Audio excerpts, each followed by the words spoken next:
Good evening, everybody. It's time for another live stream. I was looking at my channel recently, and it's been about 5 months since I've done a live stream. And of course, a lot has happened since then. And I get a lot of questions all the time about where I am, where I'm going, what I'm doing.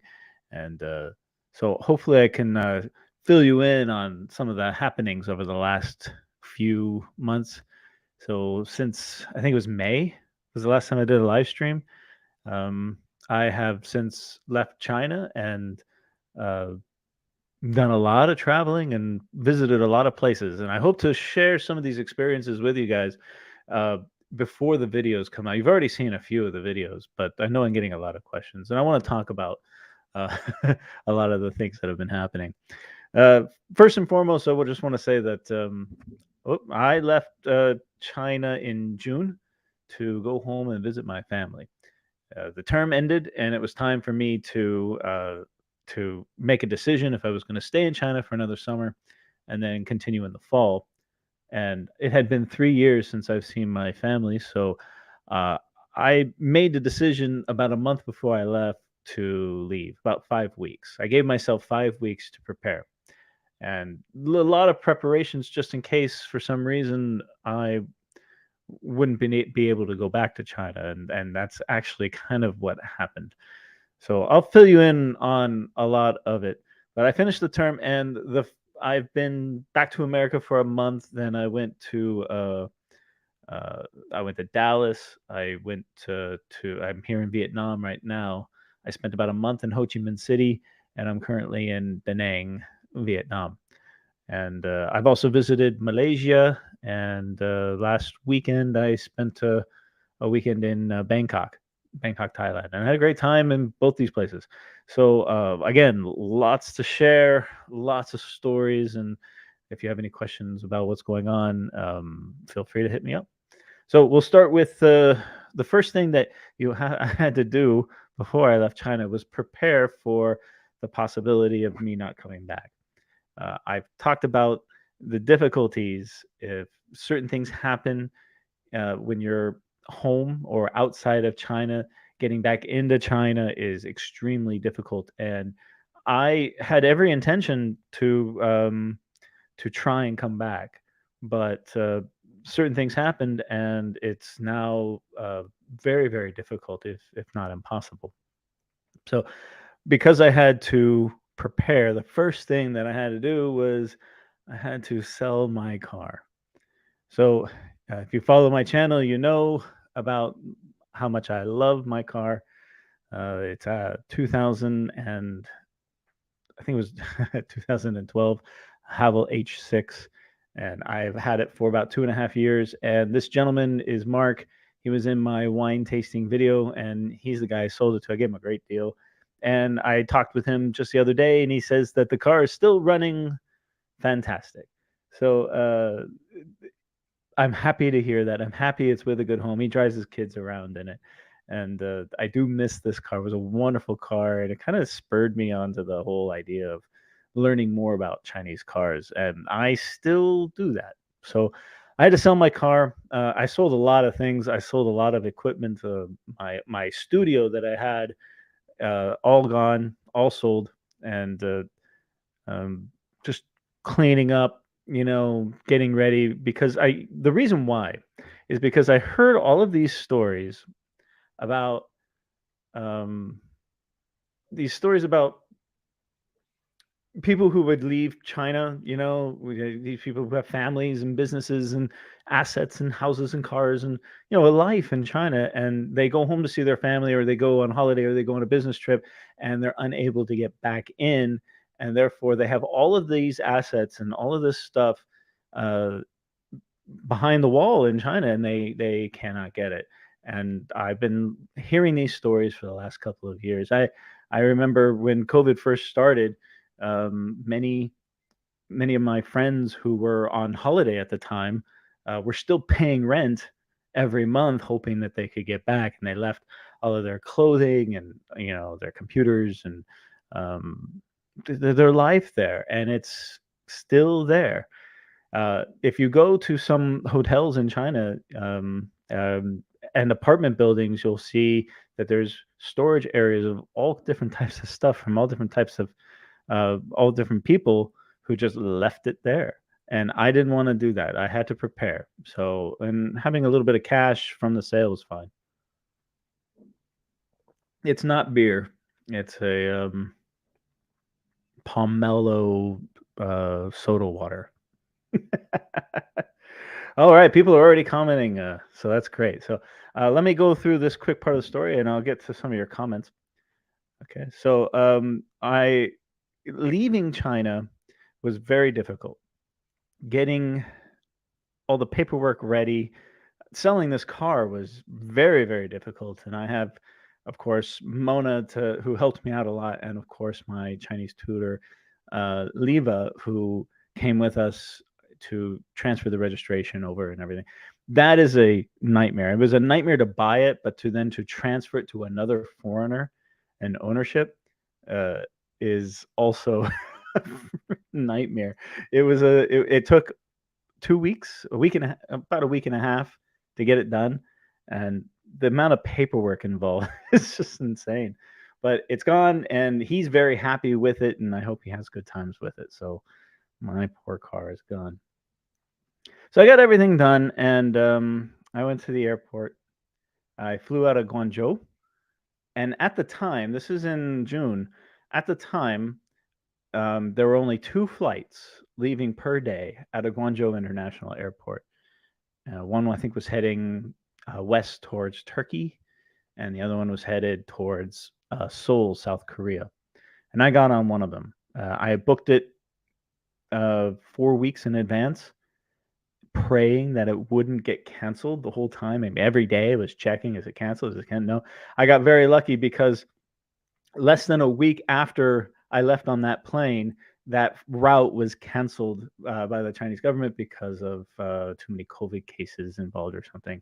So that's one of the things when you're trying to leave China is there are new flights being offered, but then almost the same amount of flights are then canceled or suspended for a certain amount of time. That's kind of uh, unfortunate, right? So I sold my car, and of course, Mona walked me all the way to the gate. The international airport was completely empty, other than the people who were getting on the flight. It took 3 hours to check in for the one flight leaving out of Guangzhou Airport that morning. It was 3 hour check in, and everyone leaving. They were all foreigners. Everyone with their families, and a lot of them had pets, and they were all getting out of Dodge. Um, but I wouldn't have been able to go if it weren't for Mona's help. She was so supportive for the whole month, taking care of all the paperwork, making sure everything is in line and ready to go. So uh, again, she's amazing, right? And you can see here, this is going towards the check-in for the flight. I was it was empty. It was surreal. If you've never been to Guangzhou Airport, it is massive, and the international terminal was empty. It was, again, just one checkout or one check-in counter, and then you had to go through the typical security and passport control, and then an additional COVID checkpoints. Everyone's in full hazmat gear and everything, and uh, it was streamlined to get out because there weren't that many people, but yet just a very surreal experience. I have video of it all, and I'm showing you these photos because in the future I will, of course, make a video about it all. Um, in the terminal, this is what the terminal looks like. Normally, when I've gone through this airport before, it is packed with people going all around the world, and everything was closed, and there was nobody there. I mean, the people on the flight were waiting near the gate, but there was no one there because nothing was open. It was completely empty. No, that's not true. There was one store open, and this is what it looked like. There are no restaurants. There's no coffee shops. Um, there was a currency exchange that was open. Uh, And then there was this one little store, and they had a few snacks and some instant noodles. And uh, again, 3 hours to check in, but thank God we knew it was going to take a long time, so we got there early, and I waited around. And this is the line to get on the one flight. Now, in the background, I don't know if you can see that, but in the background are a bunch of dabai, the guys in the white suits, and they were on the flight with us. They were, I guess, flight crew or something, but they had full, you know, hazmat, not hazmat, but the dabai thing, and the whole flight to Korea, they were with us. The the catwalks that go onto an airplane and everything, they were not operating. There were no planes. There was just one plane leaving that morning, another one in the afternoon. So from here, you get on a bus, and they drove us out to the flight line. Now, at the flight line, as you drive by, all of these planes, I couldn't count them all. There were so many, from China Southern Airlines mostly, because that's their main hub, and a couple of other ones just sitting on the tarmac, just in storage, not being used, just all the way down the runway, just lined up. And we got on this bus, and we started heading down this runway with all these planes. And one of these planes was going to be our jet, and it was a Korean airline, Korean Air. Yeah. Amazing experience. Got to Korea. Of course, we were late because the flight was delayed getting out because everyone had to get checked in. Extra paperwork to get checked in. Double checking, triple checking everything. Uh, when we got to the COVID check after security, then there was another form I had to fill out, another app, and saying, "Look, I'm leaving. I don't have to fill out these health forms and declarations." But we got through it. I ran from one side of the Korean airport to the other in Seoul to catch the flight. They held it for us because we had to get our bags, and then we had to go through security again.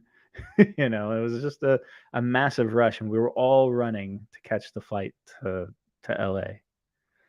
And when I got to LA, of course, masks on, and um, a packed flight, really. When we got to LA, nobody was wearing masks in the airport. It was wide open. It was so surreal to go from what I was experiencing in China over the last couple of years to America, where it's wide open. And it was awesome. It was wonderful. It was wonderful to feel that. I really felt a sense of freedom just rush over me. But it had been many years since I'd been home, so I didn't know what to expect when I got home. And my family picked me up from the airport, and we drove out to the ranch, which is about an hour and a half drive. We stopped off for Mexican food, of course.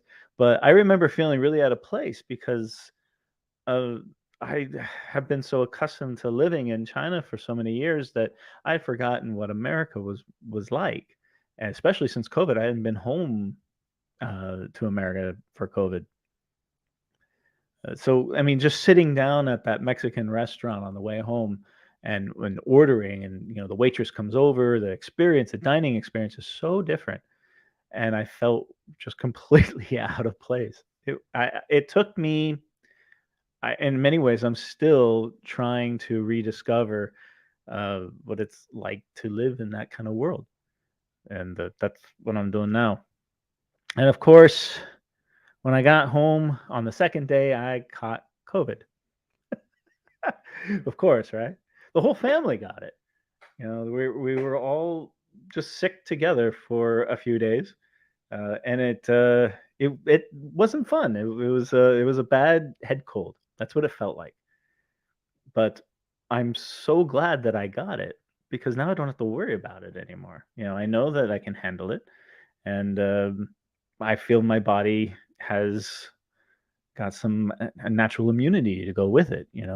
I did try to go get the American uh, vaccine, but they wouldn't let me take it because I have the Chinese vaccine and I have the 3 shots, and they said, well, if you get a fourth one right now, it's actually not very safe. So they wouldn't let me get it, and I wasn't able to get a COVID vaccine card, an American one. So I have a little slip of paper. It's in Chinese, of my COVID vaccination. And that's my proof of COVID vaccination. It's this one little slip of paper with that little red stamp on it. So I got to carry. I went to the health department in Southern California, and I said, "What do I do? I mean, I have this proof. How do I get it in English?" And they said, "Well, you really can't. We can't offer that to you. You just have to carry around this slip of paper indefinitely." So in my passport. So that's what we're doing. Being in America was awesome. America rocks. It really does. I mean, yeah, every country has their problems and they deal with them and they argue about them, of course. But overall, America freaking rocks. And I was so happy to be home.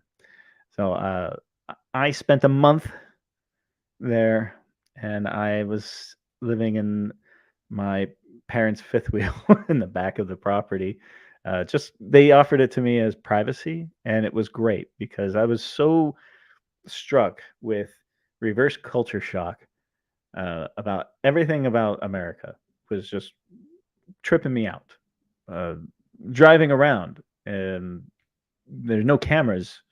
Going to Costco and seeing nobody wearing a mask, and not just that, but seeing all different shades of colors of the people. It was wonderful people watching. It's so diverse, and you forget that when you're in a place like China, which is very, everyone's Chinese.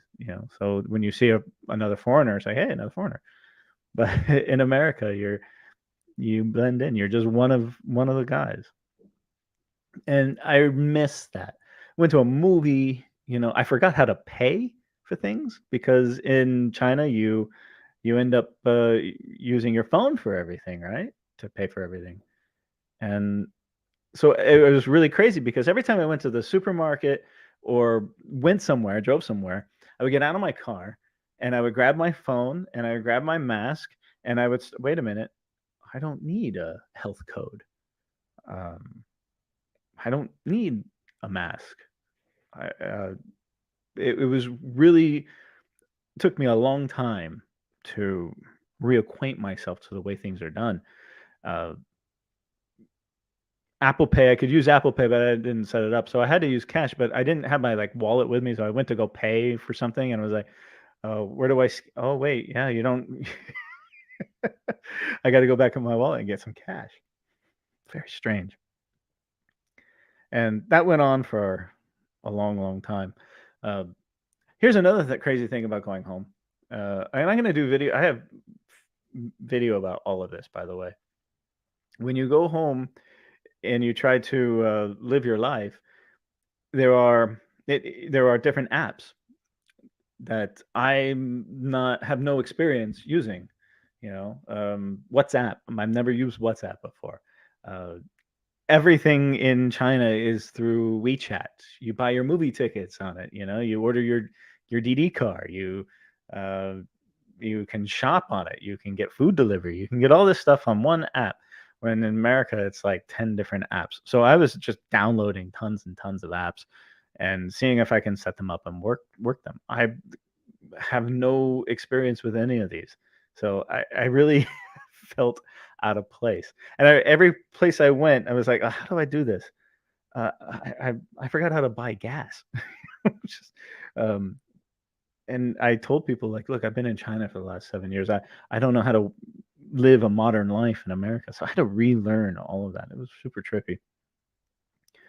All right, going back to this. Another thing I noticed is this is my father's pickup truck. Everyone has a bro truck. These gigantic vehicles just driving everywhere.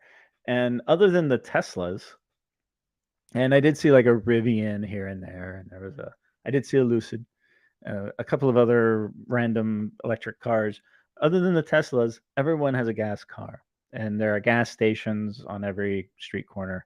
That was another trippy thing for me because in China, I don't want to say half, but a good deal of vehicles are electric. It's so normal. Whereas here, everyone's got a freaking gigantic pickup truck or yeah, up on wheels and tires. It's crazy.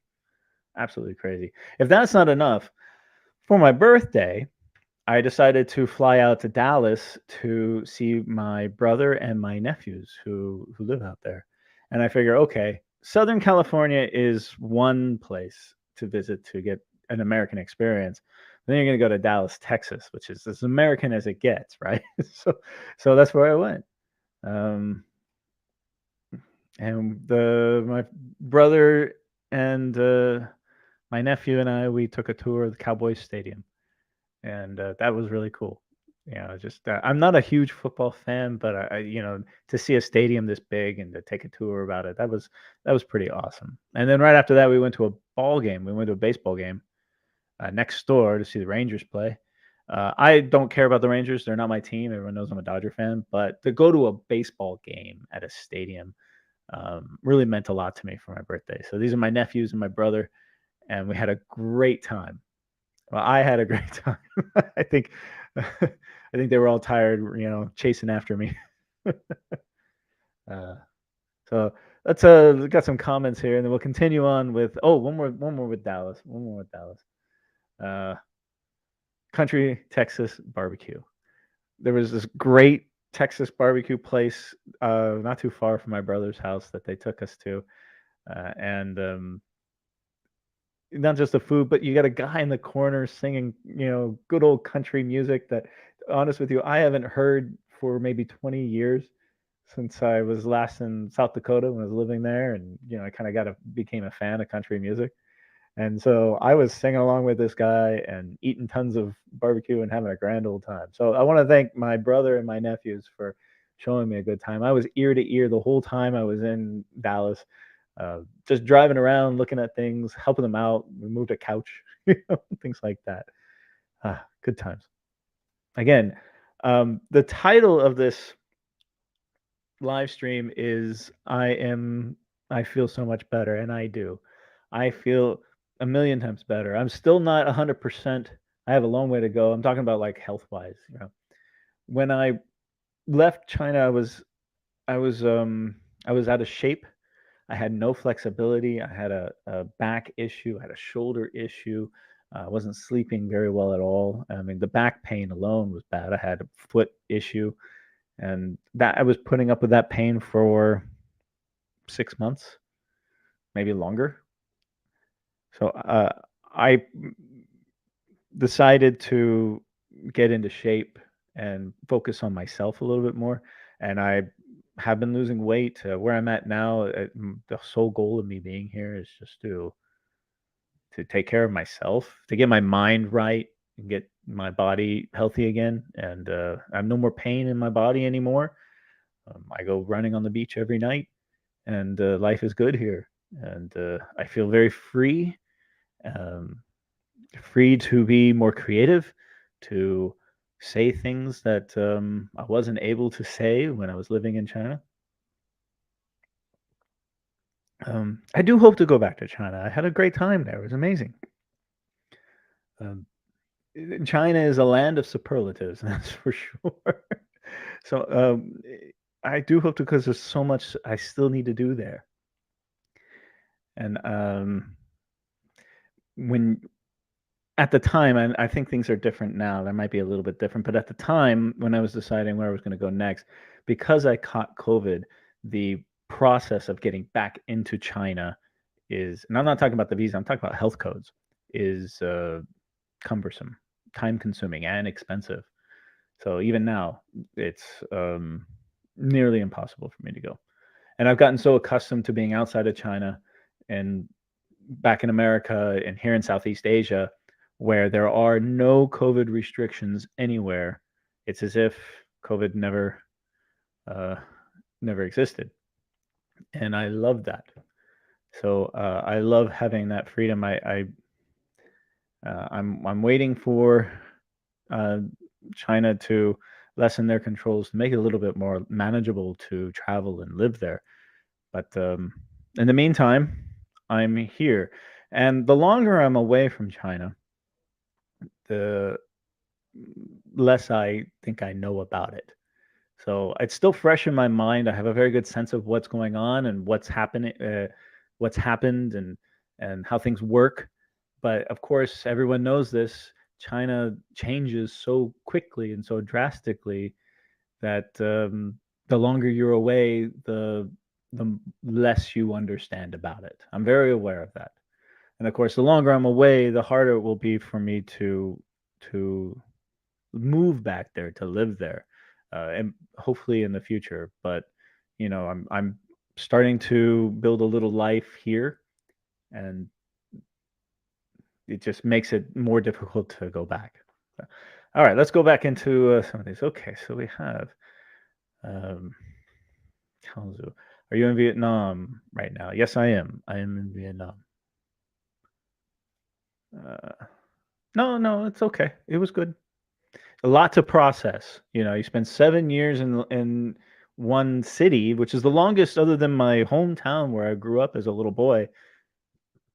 To live 7 years in one city and build a life there, and then just to leave it, I have a lot of conflicting emotions, and that's one reason why I haven't put out too many videos and I haven't done too many live streams, just because I have so much things I need to process.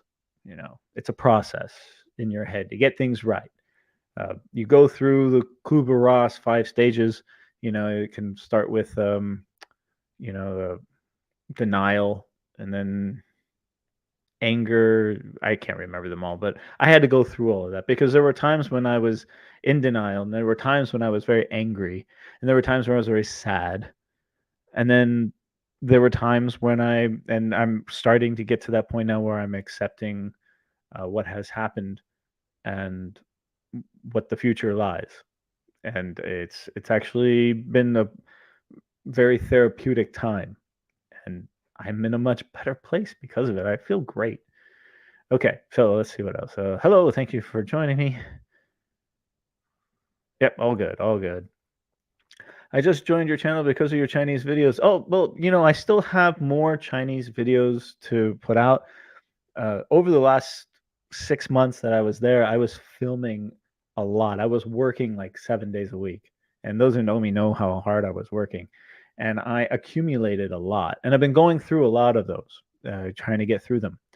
And I still have many more to come. So, aside from a few of my new travels, you've seen I posted some Malaysia. I went through a typhoon here. And then I've got my weekend I spent in Bangkok is off the hook. Bangkok is crazy. I'll talk about that later. And then I'll start to incorporate that. I still have some videos from America. So I got a lot of raw footage that I've been going through. And now that I'm really settled and in a place, I can start to process those. By the way, it's funny because uh, there's a video that I put out last week about Chinese factories, and the comments underneath that are very telling. It's very interesting, because it's everything from "this is great," "it's good that you show wonderful things about China," and then it's the same video, but two different people have two different takes on it. Another person says, "Oh, the safety standards aren't up to the par." Uh, the There's nothing special about it. And then I get these other ones where they call me a shill, or that I'm paid to put these out, and it's all propaganda. And it's really really funny to see some of the comments underneath that video, because they go everywhere and people are fighting with each other and everything, and that's I'm enjoying it. I'm enjoying what people take from these videos that I put out there. Those who know me know that I'm not one of those guys. Uh, Everything I do is 100% me. I've said this a million times that these videos are all produced, financed, and edited and put out. I'm 100%. And it's true that lots of companies and people have tried to throw tons of money at me I get emails every day trying to throw tons of money at me to do videos. And I always say, no, if it's interesting, I'll come in and film it. But you're not paying me a dime, because if I take your money, then I have to do what you tell me to do, and I'm like, I'm not going to do that. So everything is me. It's my natural reactions in real time. So uh, just want to point that out one more time. Okay. What else is, yeah, Oh, it will. It's I'm planning it. I'm planning. I got a lot to get through here. Yeah, yeah, we're living with it. Isn't it ironic they caught COVID on the second day? I wonder how many people in China are still vulnerable to COVID because they have no natural. That's something I'm very, very worried about.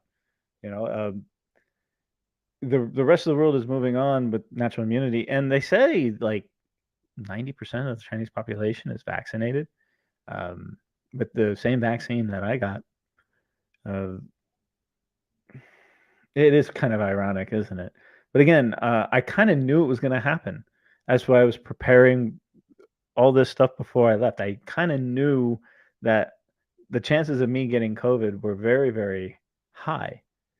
And again, I'm glad I got it and got it over with. I really am.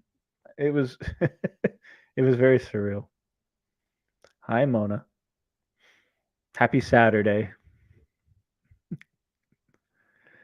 Welcome back to the States. I was only in the States for about a month, but it was great to be back. There's nothing better than hugging your mom and dad after 3 years of being gone. There's nothing better than seeing your family, after all that time. It was just the most amazing experience. And I've been away, I've traveled and I was in the service. And so I've been away from home for long stretches of time. I've missed many Christmases, but this is the first time I've ever spent, more than 3 years away from home. And a lot has happened at home that I didn't get to participate with. And that's another reason why I chose not to go back to China at this time is because I still want access to my family at a moment's notice. Before COVID, I could just get on an airplane in 24 hours. I was home. Um, but with COVID, that is an impossible idea. So now where I'm at and where I'm going and the places that I'm kind of setting up, I have that option, and that's very, very important to me. So uh, there it is. Well, like I said, I am um, getting healthy. That's my number one goal here is to get healthy. Again, I felt like I was dying in China. My body was just giving up on me, and I've been able to turn it around, and I'm on a good track now. I've lost a ton of weight. I mentally, I'm just in a better place. I do yoga all the time, almost every day. Again, I go running on the beach every day, and um, I make videos. I do a bunch of other things online. The types of businesses that I do online from here. I'm doing some workshops and some lectures at a couple of local universities here, and just living my life and traveling and exploring and experiencing and eating amazing foods. And that's what I want to do with my life. That's what this channel was all about. It was never meant to be a China based or a China focused channel. It was supposed to be just about me, and I just happened to be living in China, and I got stuck there for many, many years. So I wasn't able to leave. So this is an opportunity for me to continue with the original idea of this channel, and I'm very excited for it. I'm still going to do cars and hotels, and I'll still do China related content and all that because it is such a huge part of my life. So I also hope to do more Rojo Reads the News.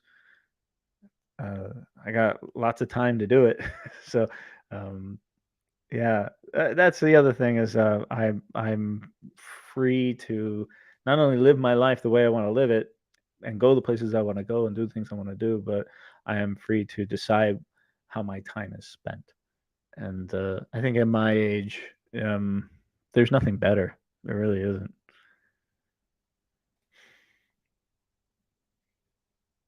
Well, I've been to Vietnam many times, and you're kind of right. There is an awful lot of Western culture exposure, I should say. It's definitely not America, but it is an amazing country. Incredibly friendly people, beautiful, a little hot. It's very hot, and well, tonight it's actually a little stormy out tonight. So we had we had a typhoon a couple weeks ago, which I had front row seat for. That was pretty cool. And then last night we had another big storm. It wasn't a typhoon, but I think there was more damage from last night's storm than from the typhoon that hit us.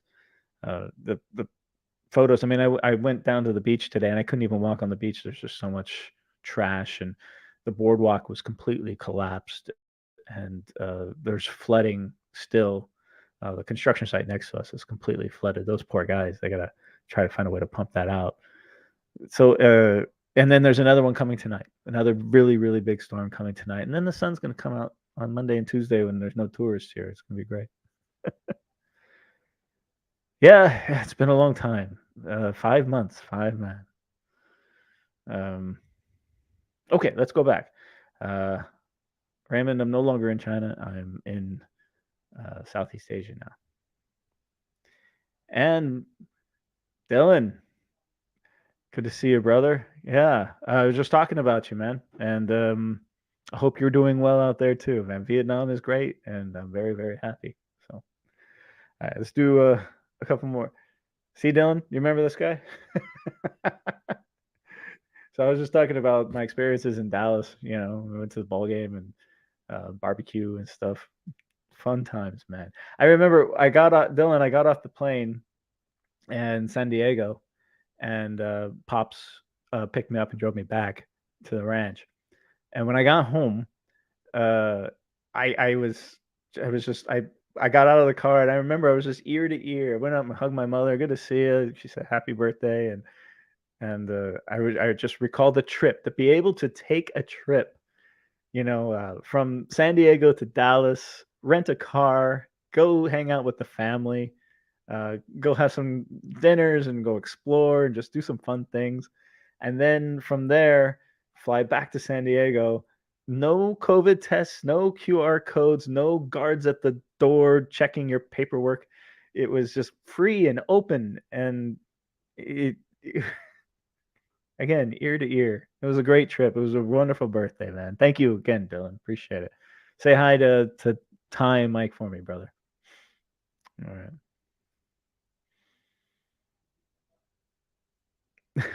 Mona and I are doing just fine. We talk every day. She's online right now, actually. So, yeah, we talk every day, and we video chat.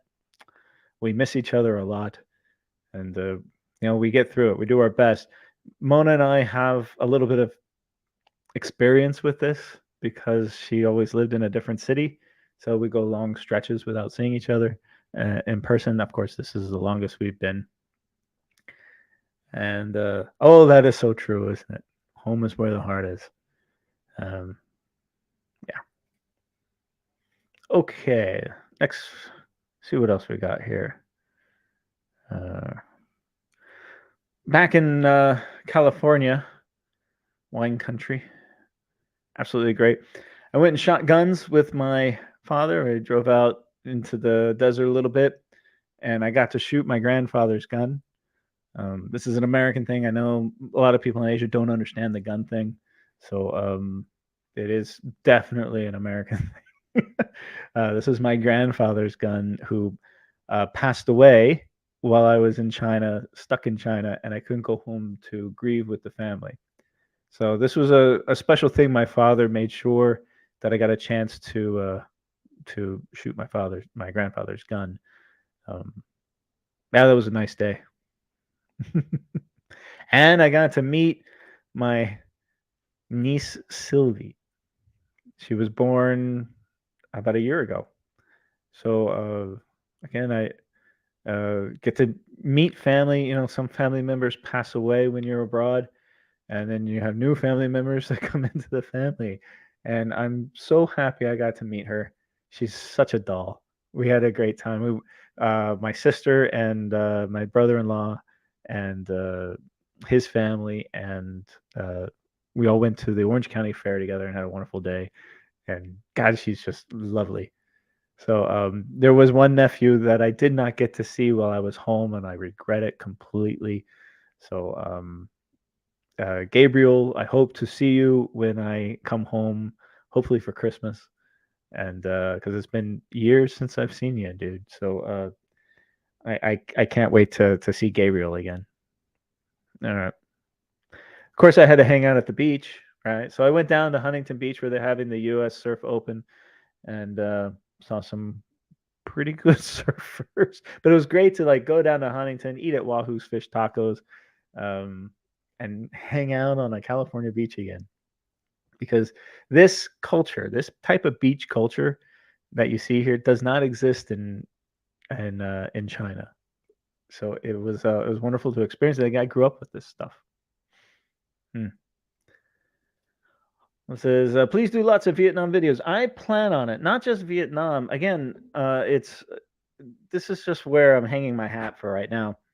Um, Maybe one day I'll be able to get back to China, but in the meantime, I'm here, and it's not just Vietnam. It'll be I went to Malaysia, as you saw. I'm going to go back to Malaysia again, and then because there's so much to see and explore and so much to eat in Malaysia.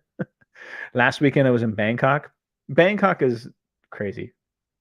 And then there's also uh, Cambodia and Laos and Philippines and Bali, which is Indonesia. And then there's um, Australia. I'd love to go back to Japan. And I still have not been to South Korea other than the airport. I still haven't been to South Korea. So I'm not done with Asia. There's lots of things to do here, but I will be basing myself out of Vietnam. And I always said if I ever left China, this is where I'd come. It's wonderful here. I saw a Rivian, kick ass. Great looking truck, isn't it? All right. So I ended up when I left America, I went straight to Vietnam, to Ho Chi Minh City, and I stayed in this little apartment in Ho Chi Minh City in the Tao Dien district for about a month. And I met up with my buddy Michael, and I met some other great people. But and I was kind of scoping it out, saying, okay, is this a place where I want to live and work? It's a wonderful, huge city, and it's so vibrant, and there's so much going on right now in Ho Chi Minh City. There's tons of investment. Everything's being built. The people are excited, and it seems like the whole world is so the ESL world is going to um, Ho Chi Minh. So I got. And I had been there before. It was great to explore the city a little bit more than just a couple of days down in District 1. You go out to, District 7. You explore different restaurants, and I tried my hand at some vegan food even. But ultimate, and in Tao Dien, it's a very hippie. I don't want to say hippie, but a hipster type of district. There's a lot of rich people who live there, but there's also all the international schools. So therefore, a lot of the foreigners in Ho Chi Minh live in that district. Some great international restaurants, a wonderful vibe. And every night I would go running around. It's a peninsula. I would just go run on the peninsula. But ultimately, it wasn't for me. There are no mountains. The beach is an hour and a half away. It's a big city. If you're into city life, if you're into hanging out and going to have fun in the big city, it's perfect for you. But ultimately, it's a big, polluted, um, crowded, loud, fun city. But at my age, that's not for me. And I decided to come up here to Da Nang. So I flew up to Da Nang for a weekend just to check it out. And again, I've been here before, and this place speaks to me. It spoke to me years ago when I came here on holiday, and it still speaks to me to this day. And this beach is, you know, awesome. I don't go there during the day because I'll burn and I'll fry. But as soon as the sun goes down, man, there's no better beach in Asia that I've seen that you can enjoy like this beach. It's got nightlife if that's your thing. I'm not a big nightlife guy, but it's got culture. It's got fishing. It's got yoga on the beach. Surf breaks. It's surf season right now, so they got some great breaks out there. There's scuba diving. There's hiking in the mountains. There's riding your motorbike, and of course, I go running on this beach almost every night. So just get your head straight. Got to ride the Haivan Pass. I didn't get to do that the last time I was in Da Nang because there was a storm coming and I was running out of time. So I picked a beautiful day and I rented a little motorbike and went for a little ride. Fantastic. Loved it. Okay. This is at night. You know, if you go north on the beach, you have all the resorts, all the way up to the peninsula to the Guayin, the Lady Buddha up there. And that's lovely too. And there's tons of people running too. I mean, this is a very healthy city. It feels like you go out there at 5 a.m. before the sun comes up, and there's a million people out on that beach, on the boardwalk, on the beach, running, doing yoga, stretching, just enjoying the sunrise. And it is epic, epic sunrise. But if you go south on the beach, there's a lot of resorts down the beach that are like half completed. They haven't been finished yet, so they're dark. COVID kind of wiped out the hospitality here. And so that beach is just empty. It's clean. There's no litter on it anywhere, and you have it all to yourself. And it's dark, and it's awesome. You know, the moonlight and the waves. There are places in this world where you spend hundreds of millions of dollars to have a private beach, and here I get a free one every night. It's awesome. But then we do have typhoons and big storms, and I went through that typhoon right on the beach. That's where I'm at. So it was quite an adventure that evening. I made a video about it. I thought it was going to be worse. Again, I think the storm last night did more damage and more flooding than Typhoon Nuru did. Noru, I think it's called. Okay. So that's a quick update. Again, I got videos of all of this coming out, and I'll be releasing them. I got so much production to do, and I spend a lot of time here in my office working on it. All right. It's been so long, I forgot how to operate this thing. Okay. Your favorite beach city in Vietnam, or you're just in one place for now? Uh, Again, my goal here, I am doing some workshops and lectures at the local university, but I continue to do videos, and I got all my camera gear ready to go, and I have been filming a little bit here and there, but nothing too major, not yet. My goal here is to get healthy, and so I'm here getting healthy. That's my sole goal. And it's worked. I have no more back pain again. I have no pains in my body anymore. My flexibility is coming back. My headspace is much, much better. Um, I don't have any stress. It's wonderful not having very much responsibility. uh, so I've lost a ton of weight. And overall, it's just I've been eating right. There's no McDonald's in this town. It's tons of incredible Vietnamese food and very, very fresh seafood. If you're into that thing, I love the fresh fish tacos that are served on the beach here. They're they're a buck a piece, and they're freaking awesome. They're the best fish tacos in the world. They're better than Wahoo's back home. Yeah, I said that. But again, processing the events of the last few months, whether it be back in America or here, has been has has been difficult. It's been really, really hard, and I haven't been in the right headspace to do a live stream or share too much because I just need to get fit and I need to get my mind straight. Please visit India. Why? Because if you make some videos here, I am sure your channel subscription will grow by 2 times minimum. I would love to go to India.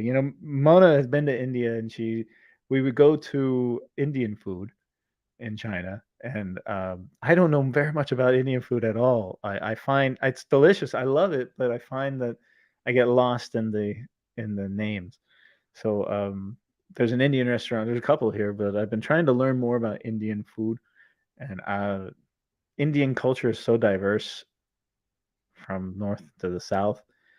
It's hard to wrap my head around it. It's a little intimidating, but no, I would love to go to India and do some videos about India. I'd love to do like a yoga exploration thing, in India. That would be again, I wouldn't even know where to start. But no, when India opens up, I think it's open now. Might be open now for Americans. I don't know. I heard some nationalities can't get visas to India. Correct me if I'm wrong. I don't know. All right, a couple more. Flew to Malaysia and went to Penang. I released some videos. I went to Penang because I wanted to go for the food.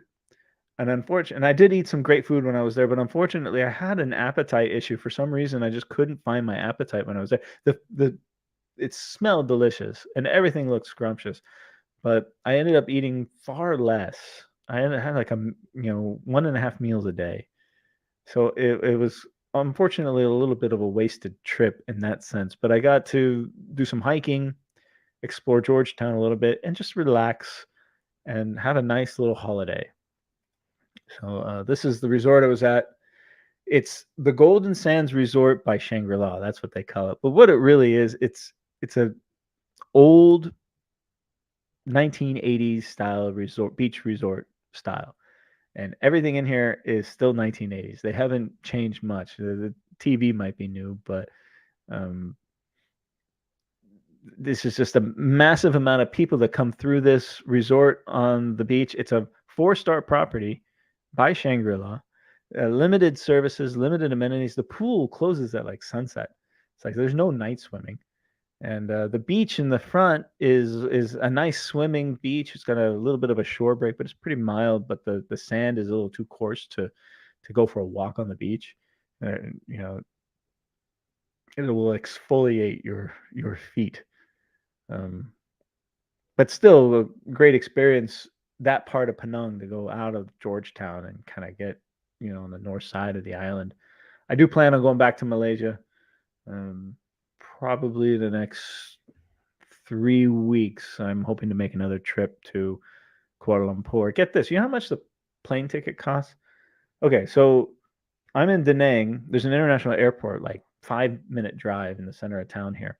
And from Da Nang to Bangkok and back, as long as you don't have any bags, just a little backpack for an overnighter, it's about 70 or 80 US dollars. That's it. And it's about the same to go to Kuala Lumpur or Singapore out of Ho Chi Minh. So these flights around Southeast Asia, even international flights around Southeast Asia, are extremely cheap. If you get a bag, then you add another. If you check a bag, you have to add like another $20. But no, you can fly. Here's another thing. So it depends on the place, of course. So if you went to Bangkok, it was like $70 or $80. I can't remember, and it was really cheap. And the hotel was stayed at the Mercure, 4-star, very nice in the center of town for I think it was $60 for the night. Nice hotel. It wasn't fantastic, but it was nice, especially for the price. And great location on Sukhumvit 11 is where I was at. Again, I got film of all of this. And if I wanted to go to, say, Phnom Penh, which is closer, or Siem Reap, or other cities, it's like 200 or 300 US dollars. But to Bangkok, Kuala Lumpur, and Singapore, you can get round trip flights for under $100 out of Vietnam.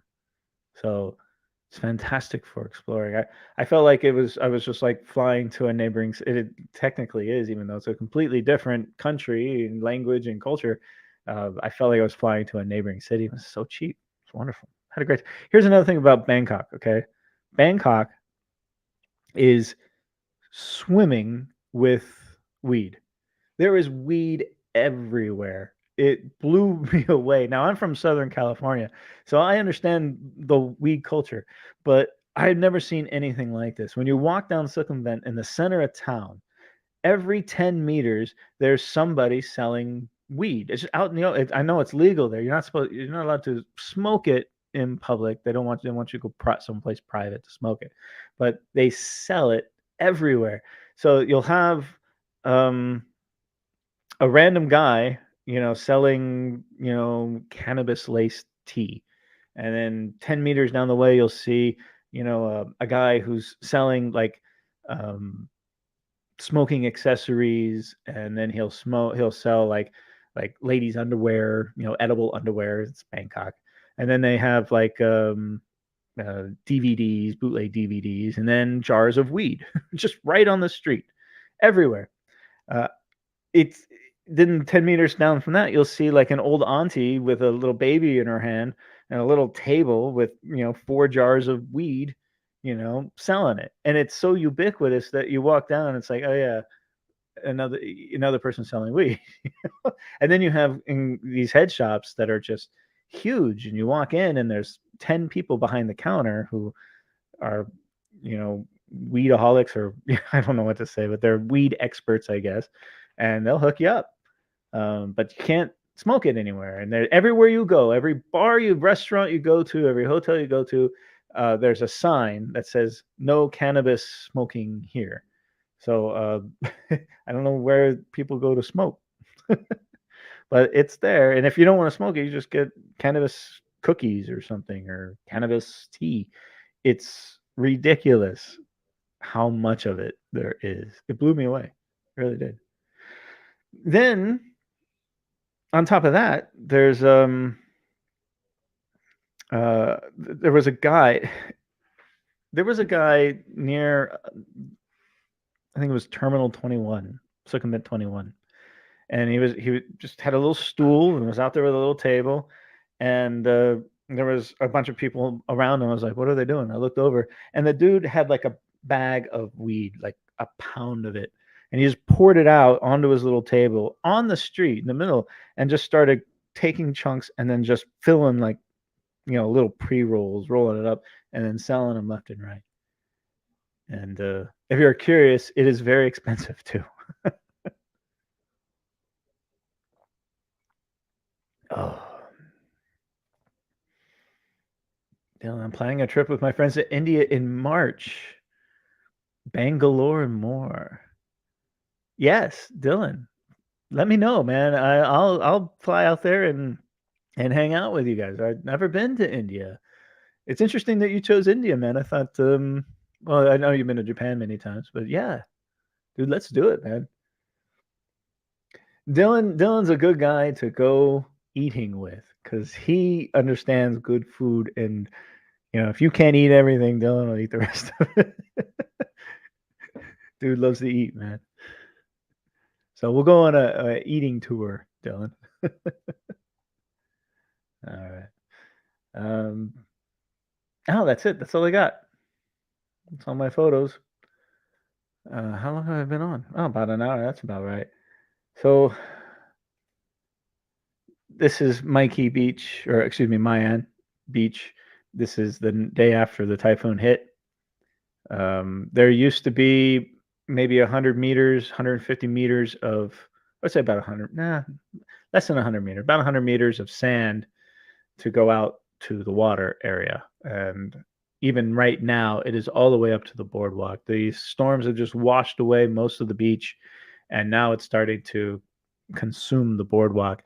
And my understanding is that this is normal, and the guys are out there working on it every day. We have one more storm to hit us tonight.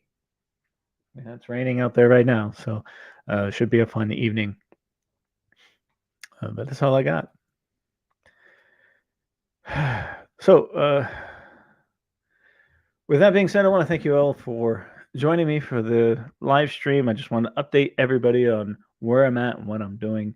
I will make more in-depth videos about my experiences because I vlogged it all. I had videos of every place that I went to, and then, of course, all the new places that I'm going.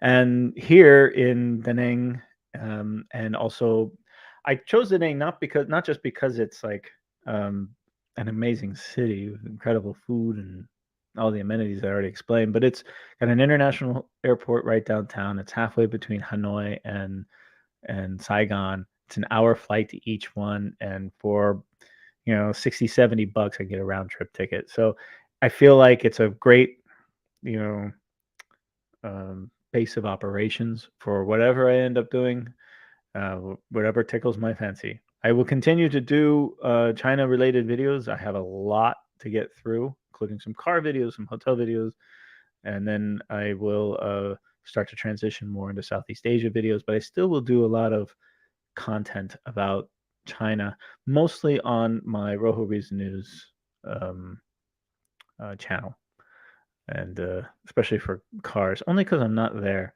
And when China opens up again, I hope to go back. And I don't know if I'll go back to live there, but I'll definitely go back to visit because I still need to walk on the Great Wall.